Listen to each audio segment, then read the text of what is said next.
Whenever I hear the statement that superhero fatigue exists, I now have two prime examples of superhero movies that don't abide by this statement. Superhero fatigue suggests that the extreme quantity of superhero movies has made people across the globe averse to watching them in 2023. But after watching Across the Spider-Verse and seeing the critical acclaim it has received in retrospect, I believe superhero fatigue isn't the problem, but mediocre superhero movies more so. This movie is far from mediocre, and it beats out anything Marvel and Disney have made in the past year. Yes, even Guardians 3 gets owned by this movie, and I adored Guardians 3. Across the Spider-Verse is everything I could have hoped for when I waited 5 precious years for it to release. I was barely a man when the first one came out, and now I'm in my late teens for this one. The first movie moved me in ways I couldn't fathom when I saw it for the first time. At this point in my life, I was heavily disappointed with how the TASM movies went, and I wasn't a huge fan of Tom Holland's movies either. Seeing Spider-Verse in 2018 reminded me of when I sat down and watched the original Spider-Man when I was 6 years old. It not only gave me nostalgia, but reminded me why I love Spider-Man so much, for his nuances and great character, which the movies at the time seemed to forget about. So when a sequel was announced way back in 2019 or 2020, I was eagerly awaiting for its release. And now 5 years later, it's finally here, and I haven't been more excited to see a part 2 in my life. It rivals Infinity War and Endgame for me. After coming out of the movie, everything from it is just like, it's perfect! And I totally understand now why some people have mentioned it being better than the first one, or more influential in the scale compared to the first one. I noticed someone mention how Spider-Man works better in animation, and I couldn't agree more. The ability to make each universe unique and stylize it to fit each Spider-Zona is so cool to me, and it levels up in this movie compared to the first one. Although each little aspect of the movie shines bright in this movie, I really wanted to explore and explain how this movie writes each character, because the character work done on Miles, Miguel, and especially Gwen are the building blocks for why the first, and especially this one, works so well. Before I get into the character work, I just wanted to explain the plot of this movie real quick. After the events of the first movie, the second picks up a few years after it. Miles has grown up a bit now, and he's now a full-time crime fighter, but also a high schooler. That's rough, buddy.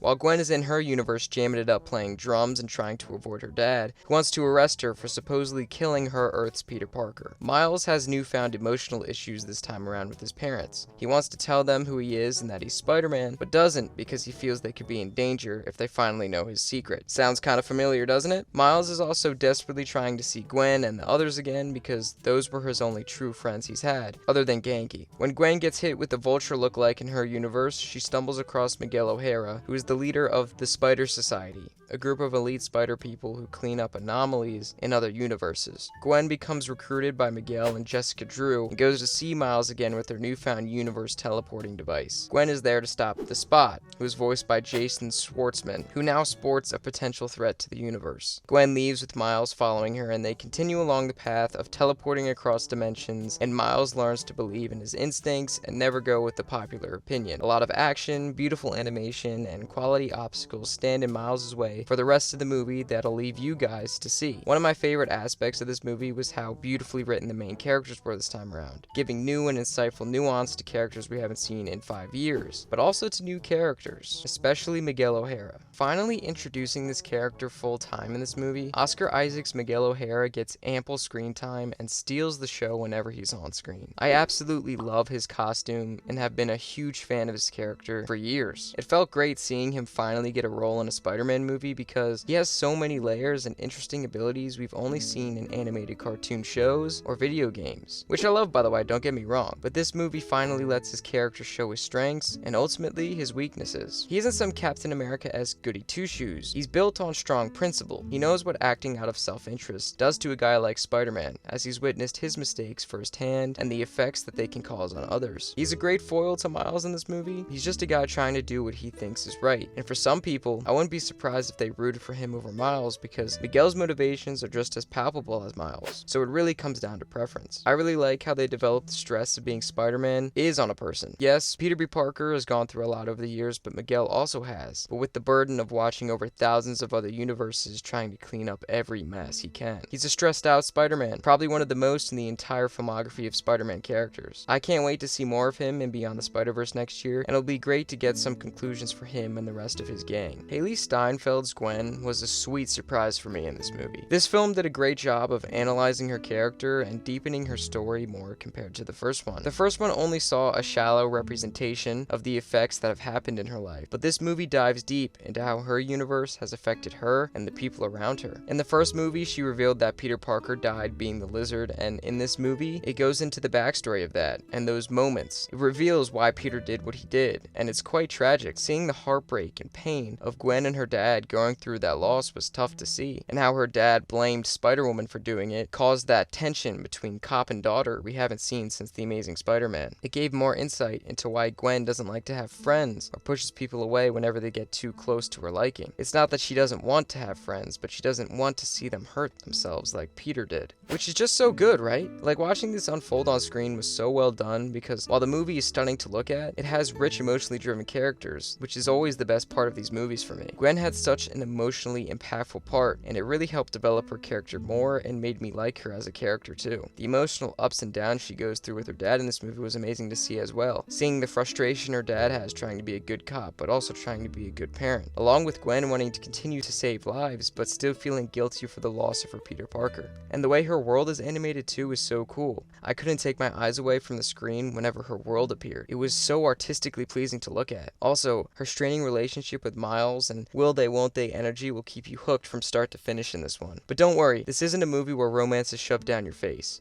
It's subtle, and it's how teenagers relay their feelings in this movie that hit closest to home for me, specifically with Miles.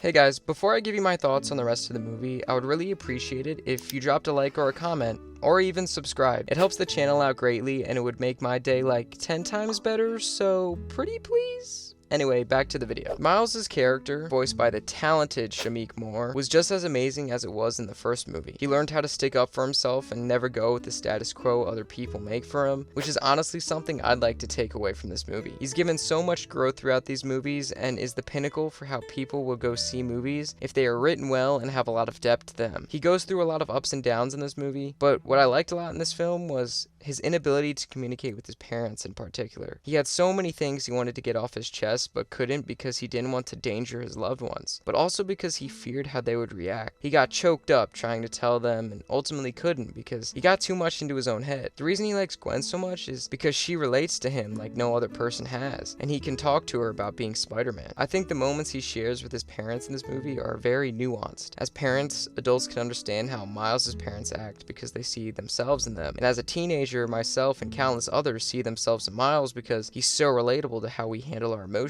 It's beautifully artistic. The trials and tribulations Miles has to go through to fight against the likes of Miguel was awesome to see. It was a battle of morals and who could persevere, which we will likely see more of in Beyond the Spider-Verse next year. There was a beautiful moment between Peter B and Miles in this movie that touched me deeply, where he wanted to have kids because of Miles' influence on Peter B from the first movie, and how he wanted and hoped his kid could turn out like Miles. It was a very touching moment between the two of them, and I couldn't help but smile when that scene played out. With the big cliffhanger at the end of the movie, I cannot wait to continue down the Spider-Verse road with Miles, Gwen, and Miguel, and hope to see more of them as the movies continue. How Across the Spider-Verse adapted these characters on screen and brought more depth and nuance to them was amazing, and I think that if Beyond the Spider-Verse continues this path, Spider-Verse trilogy could be one of the greatest movie trilogies of all time. If you haven't yet, go see this movie. It's definitely the best movie I've seen all year. It has absolutely stunning animation, great character development, and awesome action sequences. It does a great job setting up the future of the universe by expanding it to new heights, but also introducing new and intriguing characters. It develops the heroes we love since 2018, and also provides suitable obstacles the heroes need to overcome in order to fix the universe's anomalies. The performances are great as always, and you'll be entertained from start to finish. For a 2-hour and 20-minute movie, the time will fly by because the pacing is really good. I hope you all enjoyed this review of Across the Spider-Verse. This was my most anticipated movie of the year, and it did not disappoint at all. I'd appreciate it if you left a comment or a like. Let me know what you thought of the movie. Did you enjoy it as much as I did? If you like the content I make, I'd love it if you subscribed. I also have a Patreon where you can support me. New videos coming all this month, so stay tuned. I'll see you all in the next one. Peace out.